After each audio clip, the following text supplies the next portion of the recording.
할렐루야, 반갑습니다. 수요 큐티 예배에 나오신 여러분을 주님의 이름으로 환영합니다. 오늘은 8월 25일 예레미야 51장 1절에서 19절 말씀, 우상과 하나님의 결정적인 차이라는 제목으로 함께 말씀을 나누도록 하겠습니다. 하나님 나라 읽기. 나 주가 말한다. 내가 바빌로니아를 치고 레브카마이의 백성을 치기 위하여 멸망시키는 원수를 일으키겠다. 내가 바빌로니아로 키지라는 외국 군대를 보내어서 그 땅을 키질하여 말끔히 쓸어내게 하겠다. 재앙의 날이 오면 그들이 사방에서 몰려와서 그 땅을 칠 것이다. 바빌로니아의 군대가 팔을 당기지 못하게 하고 갑옷을 입지 못하게 하여라. 너희는 바빌로니아의 젊은이를 무자비하게 죽이고 그 모든 군대를 진멸시켜라.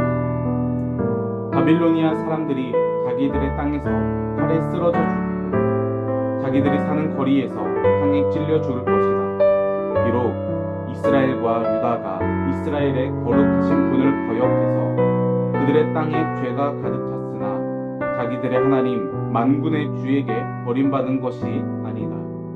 너희는 바빌로니아에서 탈출하여 각자 자기의 목숨을 건져라. 바빌로니아의 죄악 때문에 너희까지 함께 죽지 말아라.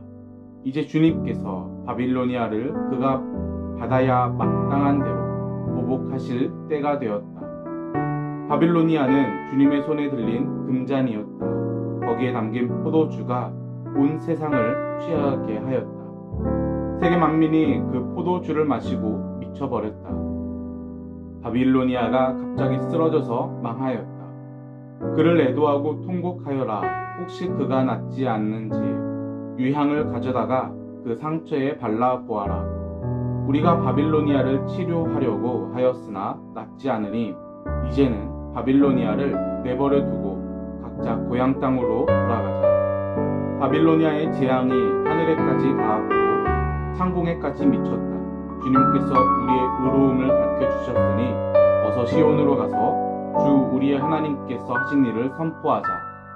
너희는 화살촉을 갈고 방패를 잡아라.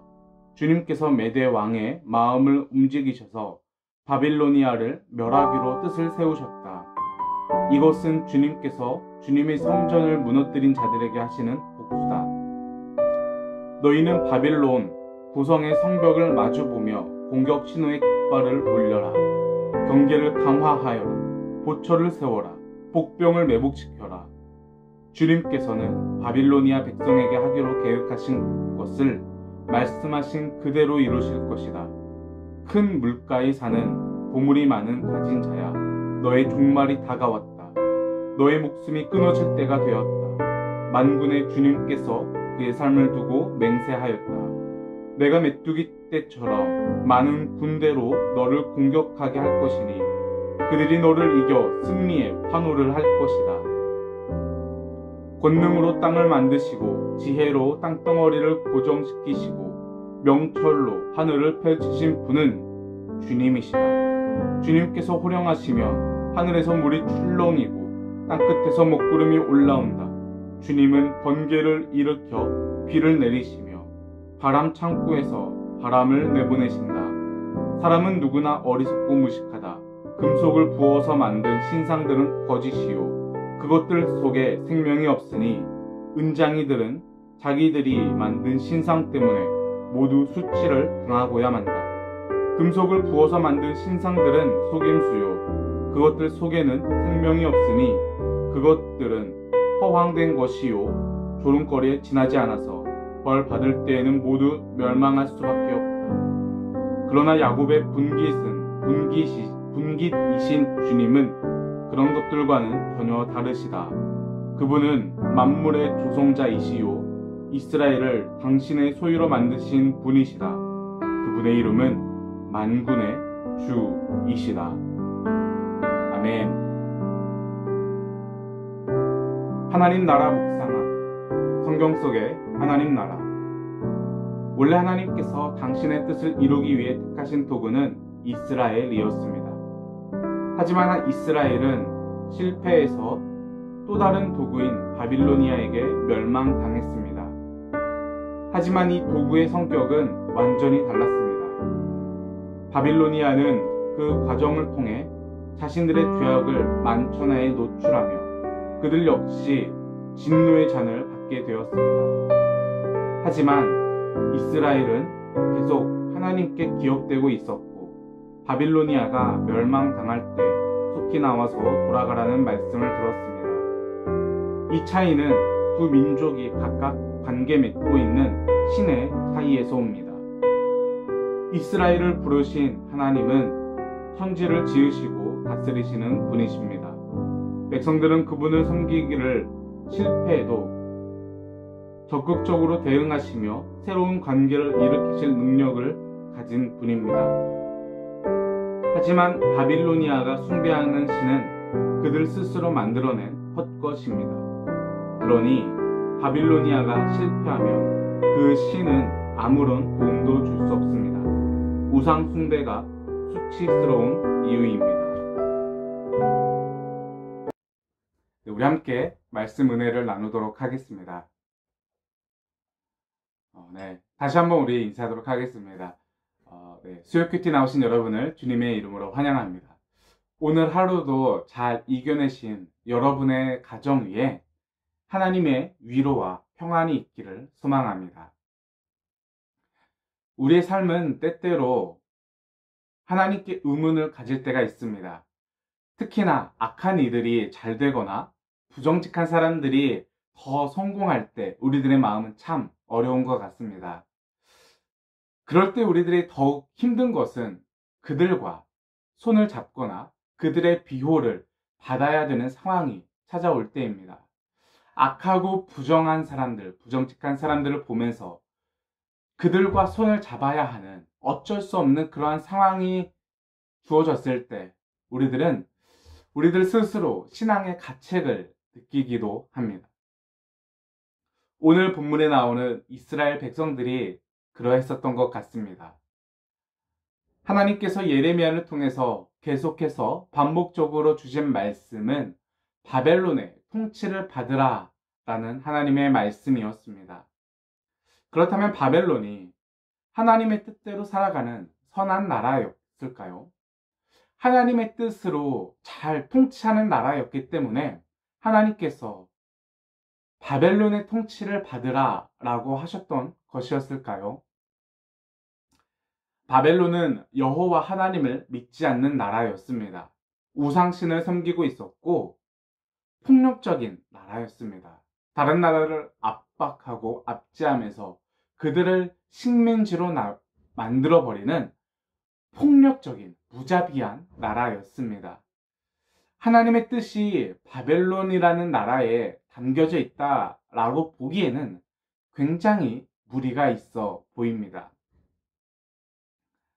이스라엘 백성들은 예레미야를 통해서 하나님께서 바벨론의 통치를 받으라는 그 말씀을 전적으로 따라가기에는 참 많은 무리가 있어 보입니다. 더군다나 바벨론은 이스라엘 백성들을 무너뜨린 그 원수의 나라 있지 않습니까? 하나님께서 예레미야를 통해 이스라엘이 하나님을 의지하지 않는다면 결국에는 심판받을 것이다 라고 말씀을 하시고 이스라엘 백성들이 그 말씀을 거부하면서 애굽으로 피신하였습니다. 그때 하나님은 포기하지 아니하시고 그들을 예레미야가 계속해서 따라가서 애굽에까지 이르게 되었습니다. 그리고 하나님은 그들에게 계속해서 바벨론의 통치를 받으라 라고 말씀하셨지만 이스라엘 백성들은 그 말씀을 듣지 않았고 거부하고 외면하였습니다. 그때 하나님께서 열방 나라들을 향해서 심판의 메시지를 전하기 시작을 했습니다. 우리가 지난주에도 나눴지만은 애굽으로 시작해서 애굽, 블레셋, 다메섹 여러 열방의 나라들이 나왔었죠.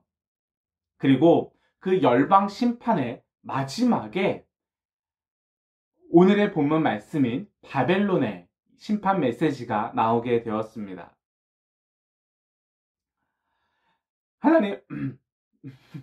하나님께서는 예레미야를 통해서 심판의 메시지를 전하면서 특히나 하나님의 창조주 하나님의 모습을 강조하고 있습니다. 반대로 그 바벨론이 섬기고 있는 우상신은 헛것이며 거짓된 신이다. 그 안에는 생명이 없고 무너질 것이다 라고 계속해서 말씀을 하고 있습니다.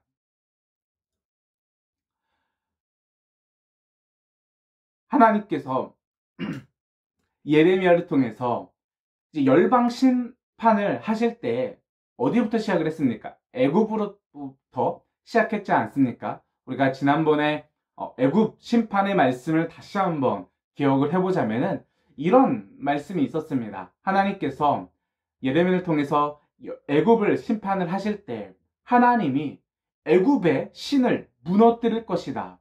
그리고 그 신의 대변자인 파라오도 무너질 것이다. 그들을 섬기고 있는, 그들을 의지하고 있는 모든 사람들도 무너뜨릴 것이다 라고 말씀을 시작하셨습니다. 그리고 계속해서 열방 나라들의 심판을 하시고 마지막에 바벨론을 심판을 하실 때 또다시 이렇게 말씀을 하고 있습니다. 창조주 하나님, 모든 신들의 왕이신 여호와 하나님께서 바벨론이 섬기고 있는 이 헛된 신, 우상신을 무너뜨릴 것이다. 그 안에는 생명이 없고 그 안에는 능력이 없다. 오직 하나님만이 생명이시고 오직 하나님만이 능력이시다 라고 말씀을 하시면서 하나님이, 창조주 하나님께서 모든 땅의 우상신을 무너뜨릴 것이다. 그러니 너희들은 창조주 여호와 하나님만 섬기고 의지하여라 라고 이렇게 말씀을 하고 있는 것입니다. 바벨론의 통치를 거부하고 있었던 이들에게 자기들의 이스라엘을 무너뜨린 원수의 나라 바벨론의 통치를 거부하고 있었던 이스라엘 백성들에게 바벨론이 결국에는 심판받을 것이다 라는 이 하나님의 말씀은 그들에게 또한 굉장한 위로가 되었을 것 같습니다.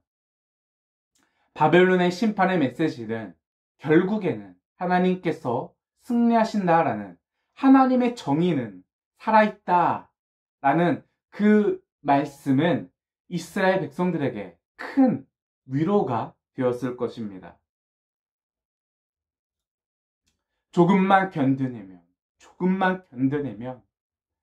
너희들이 지금은 어쩔 수 없이 바벨론의 통치를 받아야만 나라가 존속하고 생명을 유지할 수 있지만 그 조금만 버텨내고 견뎌내면 하나님께서 바벨론을 무너뜨릴 것이고 심판하실 것이다. 그리고 이스라엘은 회복될 것이다 라는 회복의 약속이었습니다. 창조주 하나님을 믿는 이들에게는 회복의 약속이었으며 하나님을 믿지 않고 우상신을 섬기고 있는 이들을 향해서 심판의 메시지를 전하고 있는 것입니다. 하나님께서는 이스라엘을 버리지 않았습니다. 하나님께서는 여전히 이스라엘을 보호하고 지켜주고 계셨던 것입니다. 수십 년간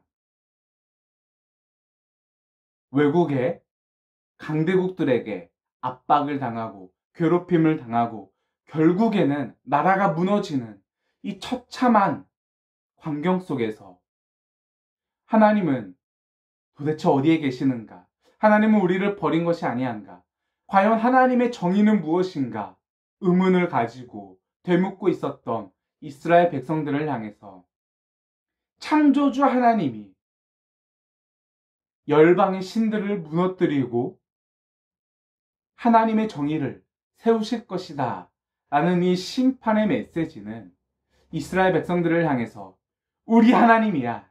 우리 하나님이 승리하실 것이야. 우리 하나님이 우리를 버리지 아니하셨어. 우리 하나님이 우리를 지켜주고 보호하고 계셔 라는 감격적이고도 위로가 되는 그러한 말씀이지 않았을까 싶습니다.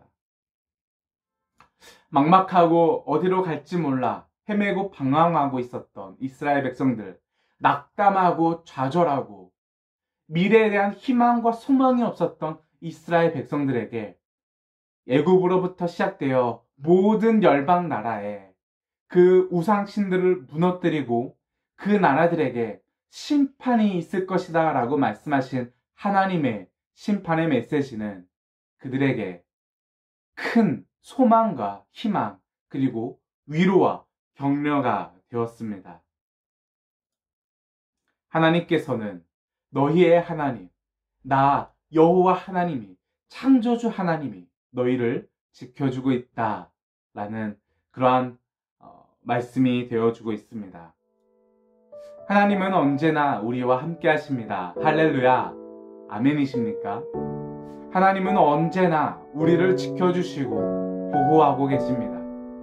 우리의 삶이 힘들고 낙담하여 좌절하고 쓰러져 있을 때, 일어설 힘이 없어 주저앉아 있을 때 하나님은 언제나 우리와 함께 하시고 우리를 지켜주시고 보호하고 계시며 우리를 일으키시고 우리를 안아주실 것입니다.